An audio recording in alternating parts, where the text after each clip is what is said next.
Kettlebell jerks. Starting the kettlebell jerk, understanding the mechanics, you think about them as being a lower body jump that works. Instead of jumping the body off of the ground, it jumps a weight off of your body.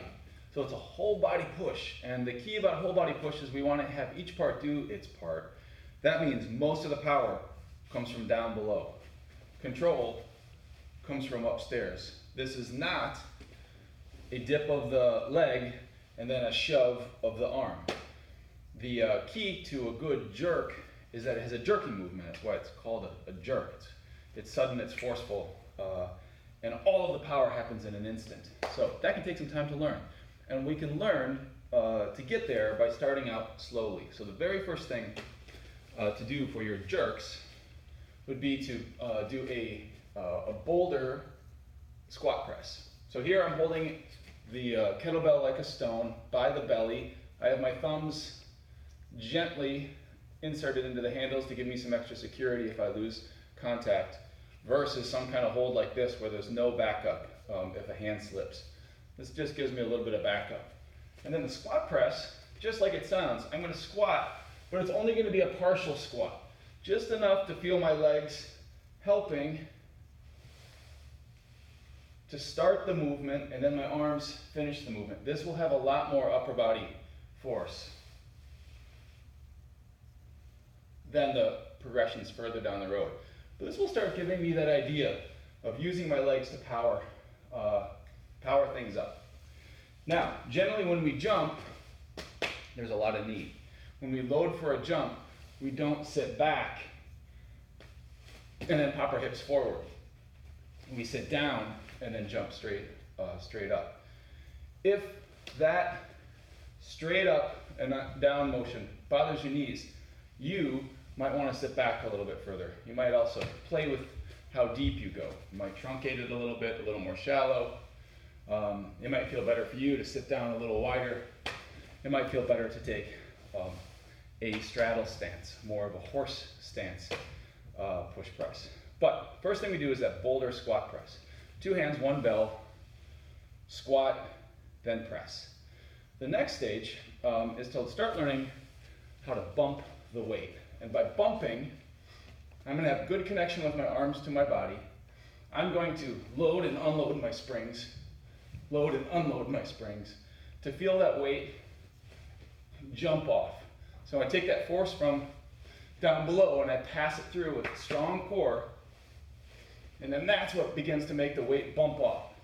It should feel much lighter and quicker because I'm not doing that strong press at the end.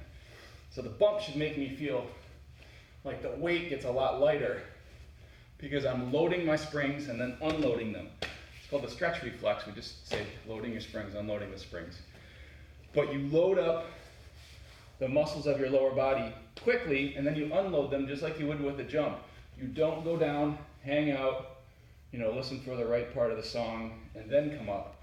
You need to load and then spring. And in this case, load, spring the weight up. And bump just means I'm not going to go to full extension. I'm just going to get the weight off of the rack and then land it again. And that can be done at any stage. It's a great practice. It's a great warm-up for jerking. A great reminder of where the power comes from so it doesn't turn into an arm exercise, which it's easy to turn this into just being an arm exercise. With that said, your arms are going to give out first. So no matter how powerful and good your technical jerk is, the first thing it's going to give out is a weak link in the chain. So, but it doesn't mean that's what we're working. It just means that that's what's going to poop out first. So next stage of the boulder push press is using that bump to get it all the way up. And here I'm going to dip and drive, and then I'm going to land and stand. Notice I'm separating my reps. Dip and drive, land and stand. What I am not doing is dipping, drive, and then dip and drive, and then dip and drive. We want our springs to recover in between each one, and it's a practice of moving from powerful, explosive strength to structure. So here I'm in structure, boom, and then back here I come back to structure. So I shouldn't just feel like I'm grinding all the way through. Stop, reset, stop, reset. You find ebb and flow between tension in power and then relaxation, partial relaxation into structure. You're still carrying a heavy meatball around. The boulder press can also be done with more of a one arm. So here, this hand stays right underneath it. This hand here is for guidance.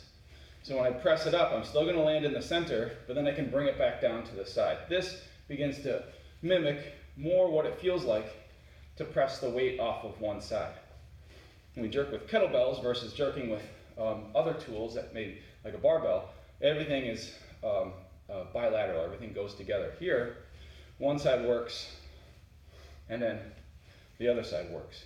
This can also be a useful tool to do push presses this way if something's going on in your hand. So if there's some arthritis, or if there's some reason that rack position is really tough on your thumb or on your wrist, this is a little bit gentler on the hand. So you can still practice that whole body throw, whole body power without compromising or only focusing on limitations within the hand or the wrist. What I will say is do not use the boulder to try to do a technical jerk. So don't add the second dip underneath it. It's, the weight isn't nearly as secure, so you want to be more connected with it. You don't want to throw it up and get underneath it. Not that it can't be done, just not recommended. So we did our boulder squat press, slow and strong. We did a push press. Notice that my push press is going to be a little bit more shallow. I'm just going to load enough to feel my springs unload, just like if I were trying to jump up quickly. So quick, fast. Heels will come off the ground for all of these, but feet don't come off the ground. So if you're doing any jerk by really jumping your feet off the ground, you'll be robbing yourself of power that could have been transferred to the weight. As soon as your feet leave the ground, you lose your ground force. That's where our power comes from. It comes from interacting with the ground. As soon as we stop our interaction, we leave the ground, we lose the power. So don't jump off the ground. But you can have your heels come off the ground. Keep your toes connected to the ground. Moving into the rack position. So rack position goes from hook grip to inserted and then rack. Rack can be on the outside of the body. It can be on the front of the body. You need to find a position that feels comfortable and relaxed for you. The key is that the arm is connected. This is not a racked position. I'm not just going to rest the bell here and then push it overhead and then land it on my shoulder. Your whole arm needs to connect to your body. Strong center. And when I start my rack push press, this is going to start feeling more like a technical jerk. Dip and drive, land, and stand. Notice on both, just like with the boulder press, the weight passes in front of me. It is not straight up, straight down. There's a little curve. I move under the weight, and then I move out of the way, and then it comes back down. This will follow the natural path of travel as your shoulder flexes, because your elbow comes up in front of you. Your arm doesn't go straight up. There's a little bit of a curve, so you follow that. And with all of these overhead presses, best to think about putting your elbow on top of your shoulder versus the end point of just thinking about the weight and where it goes. If you move your elbow into place, everything beyond it will also move into place.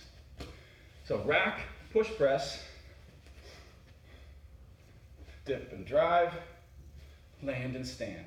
Timing. Dip and drive, land and stand. Timing matters. You got to work with the weight, not against it.